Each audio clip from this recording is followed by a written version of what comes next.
Hello and welcome to Theme Park Information. In today's show we have got the first review of the year, and that is of Parc Astérix over near Paris, France. Now this is a park which is really good. I really enjoyed my time here. I'm just going to go through some details of the park and then review the park. All the individual roller coasters will have their own separate reviews. These, just to say, just for an overview, they're all actually pretty good and worth the trip for. So I actually spent 2 days here, in April, and for the most part, we had a really good time. Let's start off with some price breakdown for you. So the cost of the day ticket for myself was €51. I did then also get the shuttle, which goes from the airport to the park, which was €10. That covers it there and back.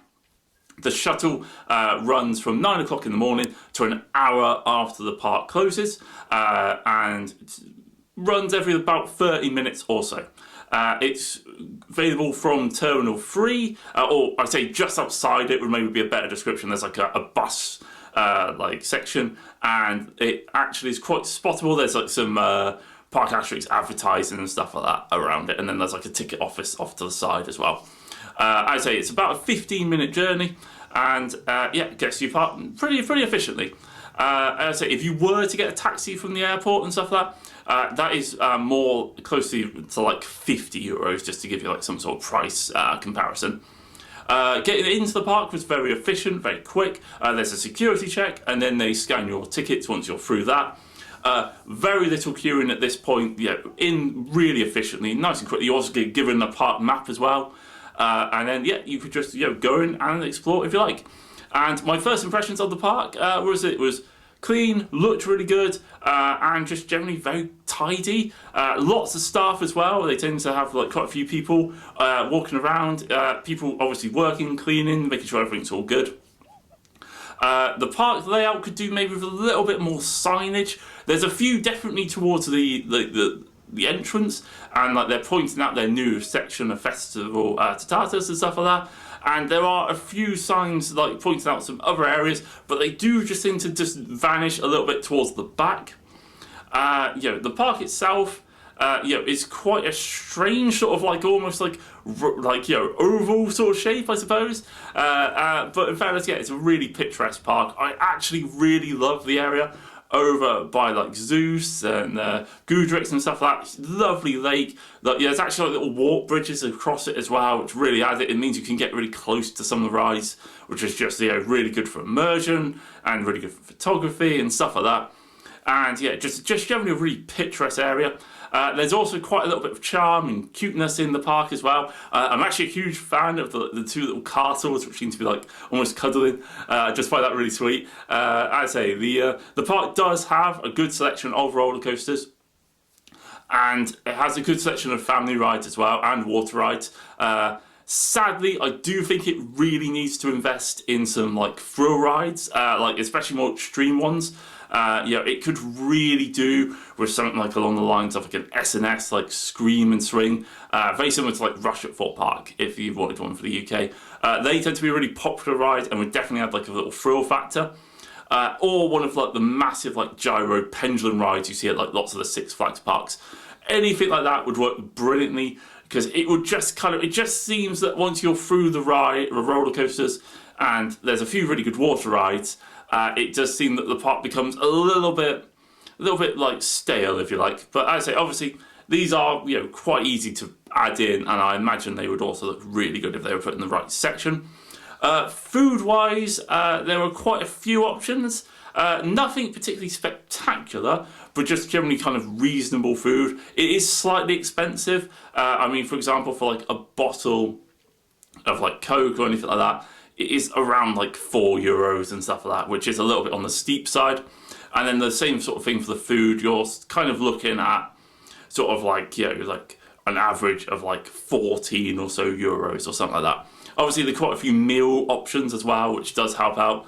And it was reasonably good food. It came pretty quickly, and stuff like that. I will say something that maybe the park could improve upon a little bit. I think they could also possibly do with a few more options, and I didn't see it. It doesn't, so it potentially could be at the park, and I just missed it.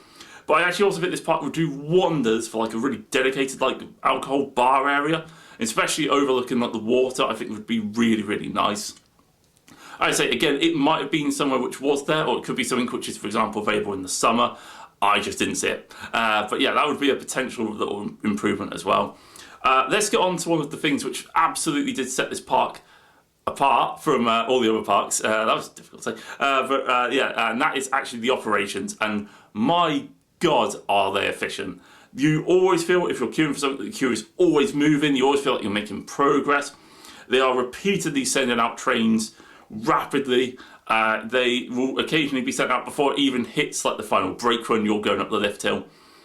You can actually take your bags on an alarming amount of rides. There's only 2 of the coasters you can't do, and that is like the 2 major coasters. And even then, they just have it as like a separate like little movable bin, which they like literally roll down the train and you drop it in there and then collect it after you get off the ride. It just means that people are not in the station grabbing stuff. It means they clear the station quicker, which means they can dispatch a train. Again, all for the operations. I will highly recommend, by the way, the single rider line for something like Osiris. That works perfectly. I got really lucky. First time I went on it was front row because it happened to be a group of 3. Like, big thumbs up to that.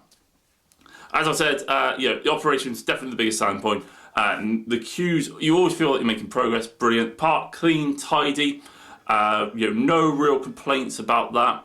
As I say, potentially food and drink were a little bit overpriced and stuff like that, and maybe a tiny bit of confusion as to exactly where the shuttle went from. Very clear in hindsight, but maybe not so much at the time. They could maybe do with a little bit more signage or a little bit more information on the website. I did also find that the website doesn't work as well in English as it does in French, which kind of is to be expected, but also something which kind of should be rectified.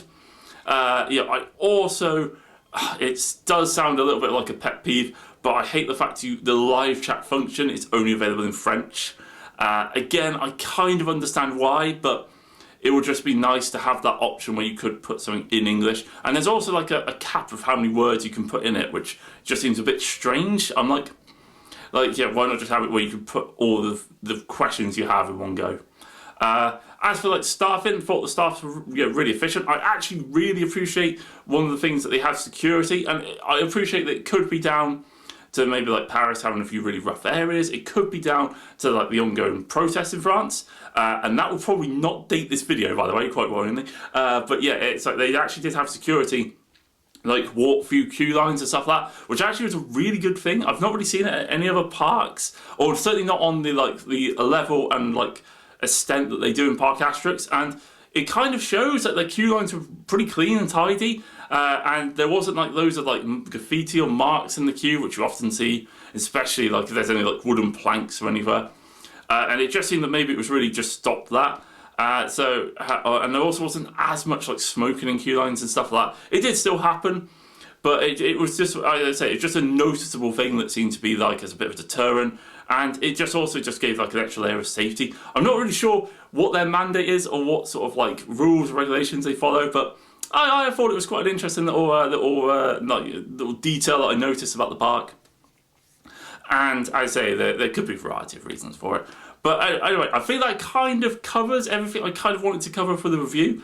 I say I might update it later, which I usually do with like an in-depth view where I just discuss certain other topics a little bit more in detail. But anyway, don't forget to like, comment and subscribe, and I'll catch you guys on the next one.